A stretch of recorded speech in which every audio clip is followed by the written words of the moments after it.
petunjuk Al-Quran tentang keberadaan dunia dan makhluk hidup selain manusia.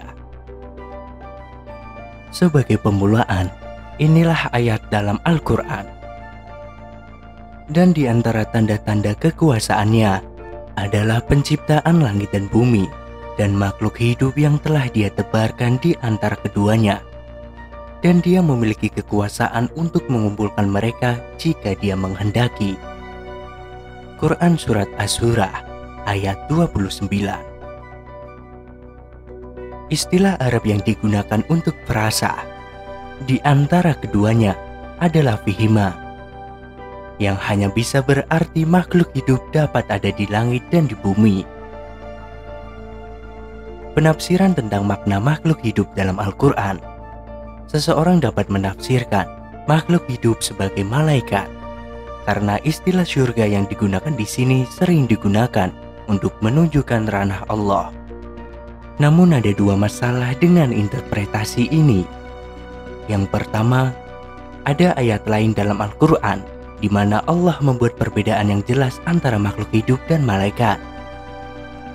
Dan kepada Allah sajalah bersujud segala apa yang berada di langit dan semua makhluk yang melatah di bumi, dan juga para malaikat.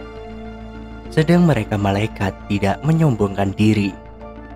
Quran Surat An-Nahl ayat 49. Kemudian yang kedua adalah bahwa istilah yang digunakan untuk surga dalam bahasa Arab tidak identik dengan surga atau jannah dalam bahasa Al-Quran yang kelak akan kita tuju. Hal ini seperti yang umum dalam terminologi bahasa manusia pada umumnya.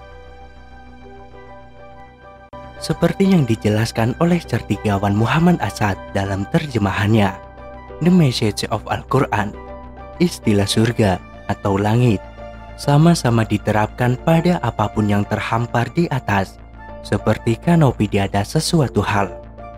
Dengan demikian, langit yang terlihat membentang seperti atap di atas bumi seolah-olah seperti kanopi disebut sama, dan ini adalah makna utama dari istilah dalam Al-Quran.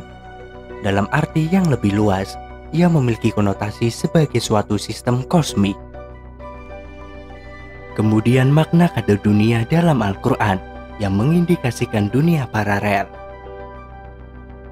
Perlu juga dicatat bahwa bab pertama Al-Quran yang dibacakan oleh semua muslim dalam doa sehari-hari mereka memuat ayat segala puji bagi Allah, Sang Pemelihara dan Sang Penopang dunia. Quran Surat Al-Fatihah ayat 2. Perhatikan bentuk jamak dari dunia. Arti di sini adalah bahwa Allah adalah pencipta, pemelihara, dan tuan dari semua dunia di alam semesta kita. Dan tak terhindarkan setiap penghuni di dalam dunia itu.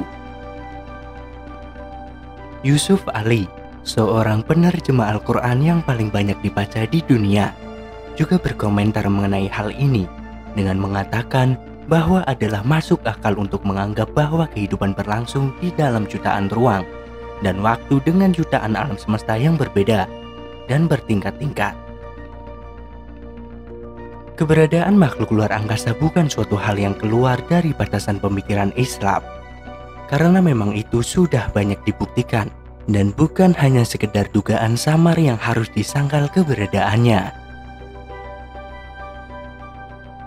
Umat Islam telah mengenal banyak dimensi dan dunia paralel jauh sebelum istilah-istilah semacam itu diciptakan. Jin adalah istilah Arab yang digunakan dalam Al-Quran untuk menggambarkan makhluk yang hidup di luar persepsi kita. Seperti yang ditunjukkan Muhammad Asad, istilah ini secara populer dikaitkan dengan jin atau setan, ketika makna sebenarnya memiliki implikasi yang jauh lebih luas dari itu. Istilah jin berasal dari kata kerja Arab jannah, yang paling baik digambarkan sebagai sesuatu yang terselubung dari pandangan, dan dengan demikian dapat diterapkan untuk semua jenis makhluk atau kekuatan yang tidak terlihat. Fakta bahwa jin disembunyikan dari indera kita berimplikasi bahwa mereka hidup dalam dimensi di luar persepsi dimensi kita. Bahkan, perkembangan mekanika kuantum menunjukkan bahwa alam semesta kita dapat dibuat dengan 11 atau 24 dimensi terpisah.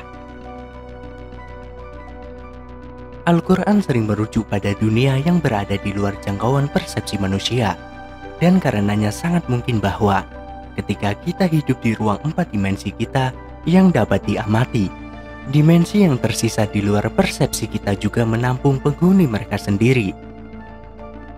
Lebih jauh lagi, sangat mungkin bahwa alam semesta kita hanyalah salah satu dari banyak multiverse.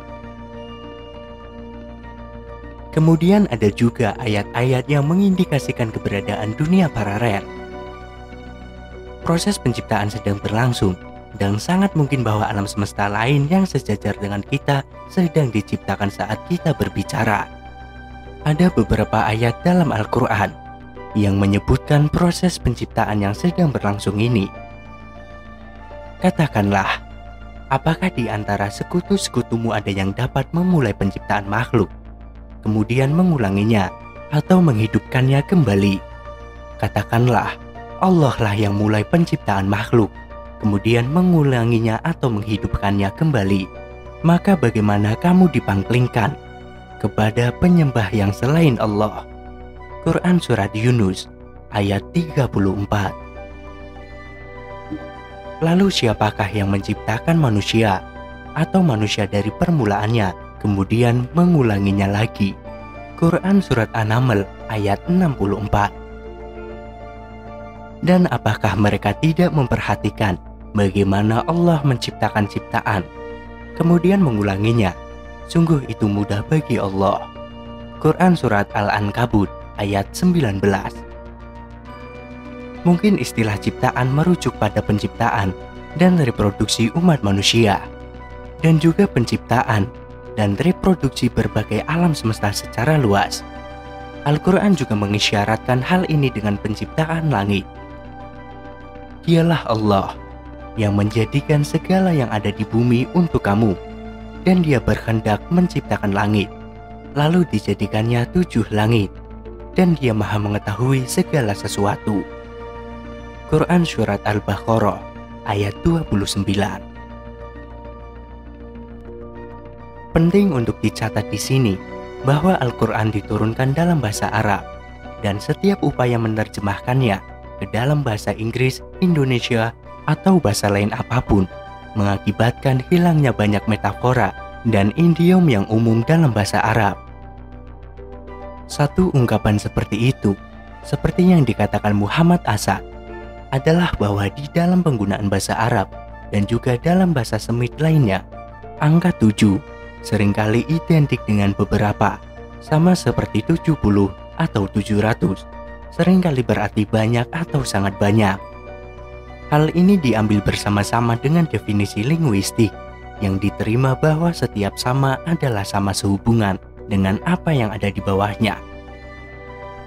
Atau sama artiannya surga atau langit, dapat menjelaskan 7 langit yang menunjukkan banyaknya sistem kosmik.